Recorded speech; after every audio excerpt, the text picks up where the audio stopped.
आज का जो हमारा सबसे पहला क्वेश्चन है वो है कि भारी जल के रासायनिक नाम क्या है, मतलब कि हैवी वाटर जो है उसका रासायनिक नाम क्या है। यहाँ पे है hydrogen peroxide, titanium oxide, deuterium oxide और सोडियम ऑक्साइड। यहाँ पे जो आपका सही आंसर होगा वो होगा ड्यूटेरियम ऑक्साइड। रसायन विज्ञान लॉजिक, भारी जल हाइड्रोजन के समस्थानिक ड्यूटेरियम से बनता है, इसलिए इसे ड्यूटेरियम ऑक्साइड D2O कहते हैं। आंसर ड्यूटेरियम ऑक्साइड जो है इसका सही आंसर है, यानी कि भारी जल का जो रासायनिक नाम होगा वो ड्यूटेरियम ऑक्साइड होगा। चलिए बढ़ते हैं अब अगले क्वेश्चन पे।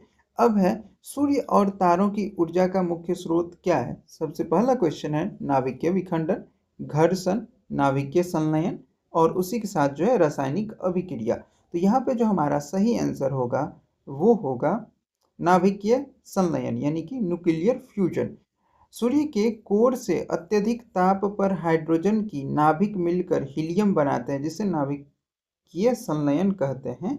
तो सूर्य और तारों की ऊर्जा का जो मुख्य स्रोत होता है वो होता है नाभिकीय संलयन। चलिए अब बढ़ते हैं अगले क्वेश्चन पे। अब है मेंडलीफ के आवर्त सारणी किस पर आधारित है। सबसे पहला ऑप्शन है परमाणु संख्या, दूसरा है इलेक्ट्रॉनिक विन्यास, तीसरा है हमारा परमाणु भार या द्रव्यमान, चौथा है न्यूट्रॉन संख्या। यहाँ पे जो हमारा आंसर होने वाला है वो है परमाणु भार या द्रव्यमान। तो मेंडलीफ का जो आवर्त सारणी है वो किस पर आधारित है, तो वो एटॉमिक मास पर आधारित है, यानी कि परमाणु भार या द्रव्यमान पर आधारित है। सफेद स्वर्ण के नाम से किसे जाना जाता है। हमारा जो चौथा क्वेश्चन है वो है सफेद स्वर्ण के नाम से, यानी कि व्हाइट गोल्ड के नाम से हम लोग किसे जानते हैं। चांदी को जानते हैं, शुद्ध सोना को जानते हैं, प्लेटिनम को जानते हैं, पारा को जानते हैं, किन को जानते हैं। तो यहाँ पे जो हमारा सही आंसर होने वाला है, फिर से प्लेटिनम जो है हमारा सही आंसर है, और प्लेटिनम को जो है यहाँ पे व्हाइट गोल्ड के नाम से जाना जाता है। ठीक है, इसी तरीके का क्वेश्चन का प्रैक्टिस जो है आप हमारे एप्लीकेशन बैचलर एडू में कर सकते हैं। लिंक आपको डिस्क्रिप्शन में दिया गया होगा। हम लोग वीडियोस बना रहे हैं ताकि जो भी बच्चे टेस्ट नहीं दे पाए वो अब वीडियो देख के थोड़ा रिवीजन कर ले, और वीडियो देखने के बाद जो है वो जाके अगर टेस्ट देंगे तो उनका नंबर अच्छा आएगा। और कहीं ना कहीं अगर ये क्वेश्चन उनको याद रहता है, और ये सारे PYQ हैं, PYQ आने के चांसेस ज़्यादा रहते हैं, तो अगर आप इसका तैयारी करके जाते हैं, वीडियोज़ से थोड़ा मोड़ा रिवीजन करके जाते हैं, तो आपको कहीं ना कहीं फ़ायदा होने वाला है। अब चलते हैं अपने पांचवा क्वेश्चन पे। ये है परमाणु बम का आविष्कार किसने किया था। तो यहाँ पे परमाणु बम का जो आविष्कार है सबसे पहला है यहाँ पे अल्बर्ट आइंस्टीन, उसके बाद जे रॉबर्ट ओपेनहर और एडवर्ड टेलर और वर्नर वॉन ब्रॉन। तो यहाँ पे जो हमारा सही आंसर होगा वो है हमारा जे रॉबर्ट ओपेनहाइमर ने किया था। ठीक है, परमाणु बम का जो आविष्कार है वो जे रॉबर्ट ओपेनहाइमर ने किया था। ठीक है, अब है भारत में शिक्षक दिवस किस महान व्यक्ति के जन्म दिवस पे मनाया जाता है। जवाहरलाल नेहरू, डॉक्टर सर्वपल्ली राधाकृष्णन, मौलाना अब्दुल कलाम आज़ाद, डॉक्टर APJ अब्दुल कलाम आज़ाद। यहाँ पे जो हमारा सही आंसर आने वाला है वो है डॉक्टर सर्वपल्ली राधाकृष्णन के जन्म दिवस पे जो है हम लोग टीचर्स डे 5 सितंबर को मनाते हैं। चलिए अगला क्वेश्चन है, सर्वाधिक तन्य मोस्ट डक्टाइल धातु कौन सी है। मोस्ट डक्टाइल धातु सबसे पहला ऑप्शन है यहाँ पे तांबा, चांदी, लोहा, सोना। ये चार ऑप्शन है, इसमें से जो हमारा सही आंसर होने वाला है, यानी कि सर्वाधिक तन्य धातु कौन सी होती है, तो सोना होती है। सोना को आप कितना भी दूर तक ले जा सकते हो, पतला करोगे तो वो ज़्यादा तनती है। ठीक है, यहाँ पे जो हमारा अगला क्वेश्चन है वो है पोलियो के टीके की खोज किसने की थी। तो पोलियो बीमारी है उसका जो वैक्सीन है उसका खोज किसने किया था। तो यहाँ पे ऑप्शन है Edward Jenner, Louis Pasteur, Jonas Salk, Albert Sabin Sabin. यहाँ पे जो हमारा रियल आंसर होगा वो होगा जोनास साल्क नाम के साइंटिस्ट ने जो है पोलियो का वैक्सीन का खोज किया था। फिर है हमारा मनुष्य के शरीर में पाचन की अधिकांश प्रक्रिया किस अंग से संपन्न होती है। तो यहाँ पे मनुष्य का जो शरीर होता है उसमें किस अधिकांश प्रक्रिया कहाँ पे होती है, जो पाचन की अधिकांश प्रक्रिया है वो कहाँ होती है। तो यहाँ पे ऑप्शन है हमारा अमाशय, छोटी आंत, बड़ी आंत, यकृत। यहाँ पे जो रियल आंसर होगा हमारा वो है छोटी आंत। स्मॉल इंटेस्टाइन में जो है अमाशय से निकलने के बाद भोजन छोटी आंत में जाता है, जहाँ एंजाइमों द्वारा उसका अधिकांश पाचन और पोषक तत्वों का अवशोषण होता है। तो इसीलिए जो है मनुष्य का शरीर के पाचन का अधिकांश प्रक्रिया जो है वो छोटी आंत में जाके संपन्न होता है। अब है ओम के नियम V equal to I R में आर किसे दर्शाता है? विभवांतर को, धारा को, प्रतिरोध को या फिर शक्ति को?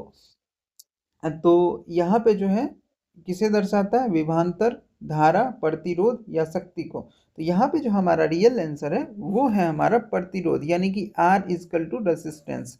तो R एक स्थिरांक है जिसे चालक का प्रतिरोध कहा जाता है, रेसिस्टेंट को दर्शाता है यहाँ पे ओम के नियम में। अब है निम्नलिखित में से कौन सी विद्युत चुंबकीय तरंग इलेक्ट्रोमैग्नेटिक वेव नहीं है?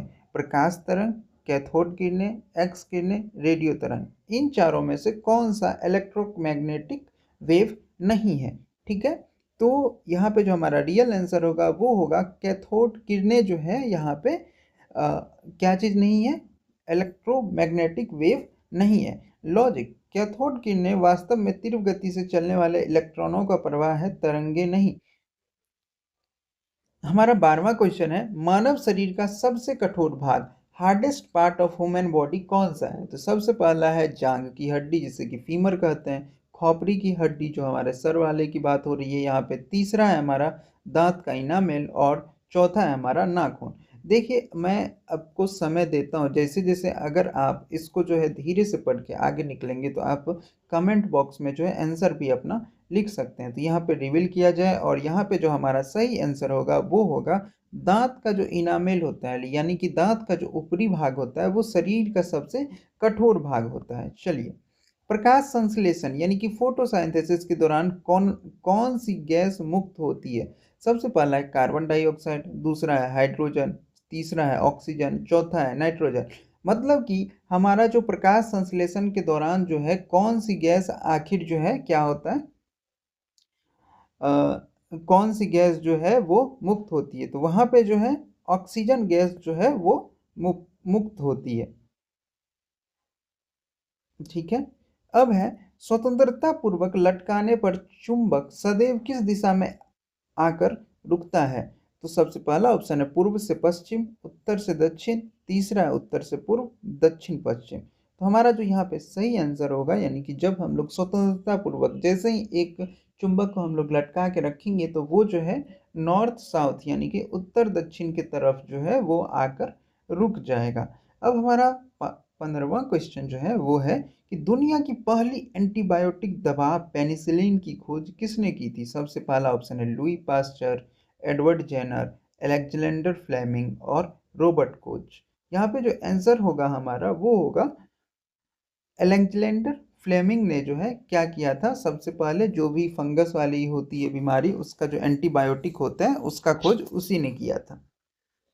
ठीक है, अब है radio carbon dating C14 dating तकनीक का उपयोग करके किसकी आयु का पता लगाने के लिए किया जाता है? तो इसमें जो है किसका पता लगाने के लिए किया जाता है? तो इसमें पहाड़ों का, पृथ्वी का, जीवाश्मों का और भवनों का पता लगाने के लिए नहीं, जीवाश्मों का पता लगाने के लिए यानी कि फॉसिल्स का पता लगाने के लिए हम लोग C14 डेटिंग करते हैं। उसी के साथ चेचक, स्मॉल पॉक्स के जो टीके होते हैं, खोज किसने की थी? सबसे पहला है Louis Pasteur, Edward Jenner, Alexander Fleming और रॉबर्ट कोच। तो यहाँ पे जो हमारा सही आंसर होगा वो होगा एडवर्ड जेनर ने जो है क्या किया था, यहाँ पे इसकी खोज की थी। चेचक का जो वैक्सीन होता है यानी कि चेचक को जो ठीक करने का दवा होता है उसका खोज किसने किया था? तो हमारा एडवर्ड जेनर ने किया था। तो आज का वीडियो यहीं तक। जितने भी बच्चे हैं वो प्ले स्टोर से जाके ये वाली एप्लीकेशन ज़रूर से ज़रूर डाउनलोड करेंगे, जो कि है बैचलर एडू। यहाँ पे जाके आप फ्री में टेस्ट वगैरह दे सकते हैं। जैसे कि मैं अभी प्ले स्टोर पे आया हूँ और यहाँ पे बैचलर एडू में जाएंगे, ये हमारा पहला सीरीज था। अगर इस पे कम से कम 50 वीडियो भी आ जाता है तो हम लोग जो है यहाँ पे ये करेंगे। ठीक है, तो ये रहा हमारा बैचलर एडू। इस एप्लीकेशन को खोलिएगा तो सिंपल सा आपको यहाँ पे जो है साइन अप वगैरह करना है। और यहाँ पे कुछ इस तरीके से क्विज वगैरह आप दे सकते हो, और क्विज देने के साथ ही मैं बता दूं आपको, आप जो है आप अपना रैंक भी देख सकते हो। अगर आप कितना सही किए कितना गलत किए, ये सारी चीज़ें जो है आप आसानी से देख सकते हो। और अभी क्वेश्चन प्रैक्टिस करने का मौसम है, यानी कि समय है, तो आप जाके क्वेश्चन प्रैक्टिस कीजिए और आसानी से आपका आईटीआई का एग्ज़ाम जो है वो अच्छे से जाएगा। वीडियो देखने के लिए धन्यवाद। फिर मिलते हैं अगले वीडियो में। अगर वीडियो अच्छा लगे तो चैनल को सब्सक्राइब और वीडियो को लाइक ज़रूर करें।